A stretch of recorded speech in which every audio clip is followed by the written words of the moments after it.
first. And welcome back. In tonight's KX Conversation, North Dakota's Attorney General Wayne Stenehjem is joining us. Thank you for being here. Pleasure to be here. Now, you recently released your office and its finalized investigation of child sexual abuse by members of the North Dakota Catholic Diocese, those being Fargo and Bismarck. This was a months-long criminal investigation. What can you say about the outcome?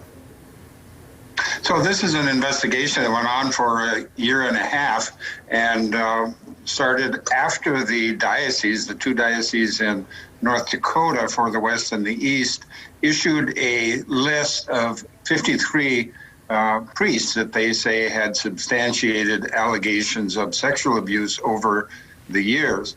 And so what I did was to ask the two bishops for North Dakota to come to my office. I know that they are required by canon law to keep in their archives all of the records of alleged sexual abuse. And I asked if they would give permission to my agents to go and look through all of those files. And so that's what they did. I signed 4 of my most seasoned, experienced sex abuse investigators to the case. They were given full and complete access to all of the records of the diocese. They looked through those, and in addition to that, after many years, attempted to find the victims, if they could, to interview them, as well as any still surviving members of the clergy. And that's what I wanted to ask you. 53 individuals were accused, all but 2 in the clergy were deceased. So how difficult is a case like this for BCI agents?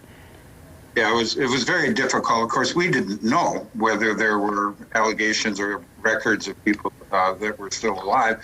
It turns out there were 2 that, as we commenced our investigation, were alive.